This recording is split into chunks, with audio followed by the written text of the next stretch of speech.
आज के दौर में हेल्थ कंडीशंस को ध्यान में रखते हुए हेल्थ इंश्योरेंस लेना लगभग जरूरी सा हो गया है।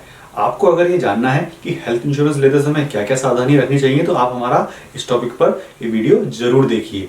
लेकिन आज हम बात करेंगे कि कैसे हेल्थ इंश्योरेंस का प्रीमियम आपको इनकम टैक्स में टैक्स को बचा सकता है, एक डिडक्शन दिला सकता है, और आप कैसे इनकम टैक्स की धारा 82D जिसमें डिडक्शन मिलता है उसका भरपूर फायदा उठा सकते हैं। तो आइए इसी इंपॉर्टेंट टॉपिक के साथ शुरू करते हैं आपको आपके टैक्स और पैसे के स्वामी बनाने का ये सफर। इस विषय पर बहुत लोगों के काफी क्वेश्चंस होते हैं, तो मैं आज आपके उन्हीं सभी क्वेश्चंस का जवाब देने की कोशिश करूंगा।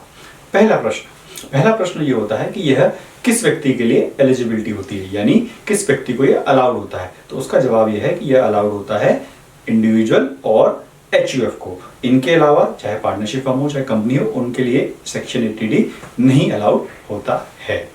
दूसरा प्रश्न, अब आप ये कहेंगे कि मैंने ये प्रीमियम किसी और के लिए भी दिया है तो वो किस किस के लिए अलाउड होगा। तो उसका जवाब ये है कि सबसे पहले वो अलाउड होता है अपने आप के लिए, उसके बाद अलाउड होता है स्पाउस के लिए यानी अपने पति या पत्नी के लिए, उसके बाद अलाउड होता है अपने डिपेंडेंट बच्चों के लिए, और इसके बाद अलाउड होता है अपने माता या पिता के लिए, चाहे वो डिपेंडेंट हो या ना हो। ये जो मैं कह रहा हूं कि उसके बाद अलाउड होता है, इसका मतलब ये नहीं कि ये कोई सीक्वेंस है, यह इन सभी लोगों के लिए अलाउड होता है।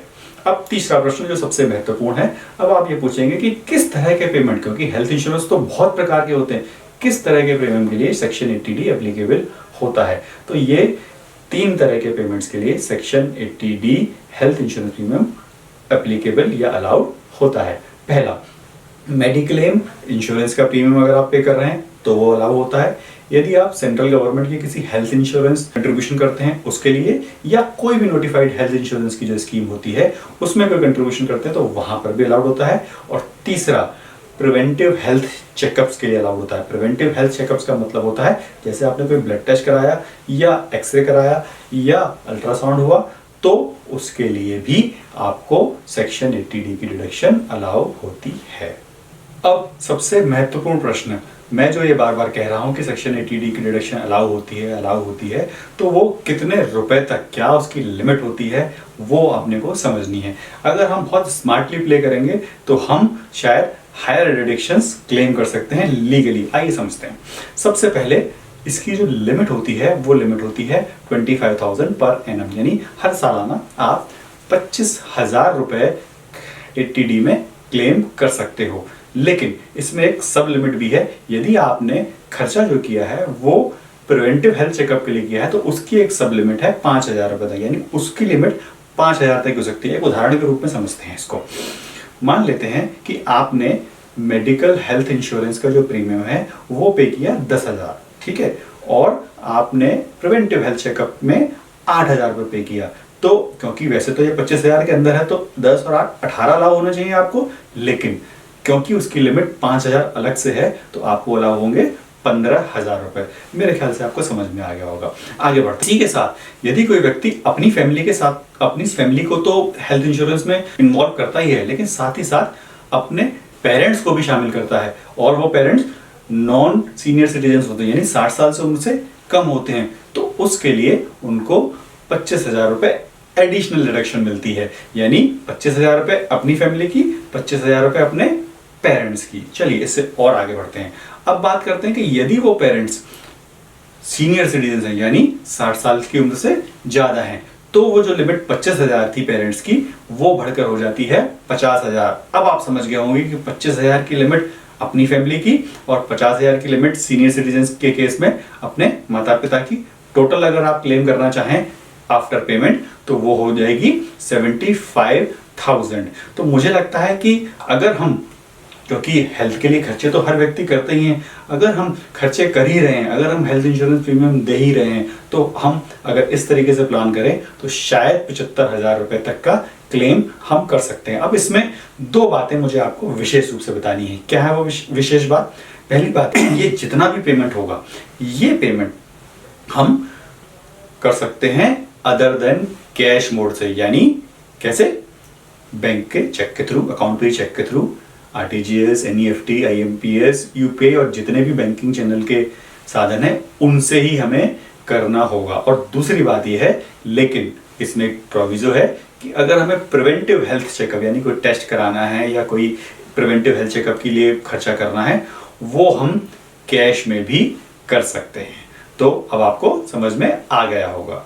आगे बढ़ते हैं। मैंने भी आपको बताया कि इसकी जो लिमिट है वो है 25,000, लेकिन अगर इस जो इंश्योरेंस हम पे कर रहे हैं इसमें अगर हम for the life of senior citizen पे कर रहे हैं तो एक एडिशनल डिडक्शंस और मिलती है, यानी 25,000 के अलावा मिलती है, वो है 25,000 रुपये। जनरली ऐसा ही होता है कि हस्बैंड वाइफ और 2 बच्चे, उनको अगर आप एक फैमिली में कैटेगराइज कर दीजिए, और हस्बैंड जो मेल मेंबर है उनके जो फादर और मदर हैं वो अगर सीनियर मेंबर्स हैं, वो सीनियर सिटीजन मेंबर्स हैं, तो उनकी लाइफ के लिए अलग से 25,000 रुपये की डिडक्शन मिलती है। तो ये 25 और 25 मिलके 50,000 हो गई। अब बढ़ते हैं आगे एक महत्वपूर्ण बिंदु की ओर। महत्वपूर्ण बिंदु ये है कि यदि किसी व्यक्ति की हेल्थ इंश्योरेंस पॉलिसी हो ही नहीं तो क्या उसे डिडक्शन नहीं मिलेगी? नहीं, ऐसा नहीं है। ये सुविधा केवल सीनियर सिटीजन्स के लिए ही है। पहले ये सुविधा सुपर सीनियर सिटीजन्स के लिए थी। सुपर सीनियर सिटीजन्स वो होते हैं जो 80 साल से भी ज्यादा होते हैं, लेकिन अब ये सुविधा पिछले 2 साल से यह सुविधा सीनियर सिटीजन यानी जिनकी उम्र 60 साल से अधिक होती है उनके लिए कर दी गई है। क्या है ये सुविधा?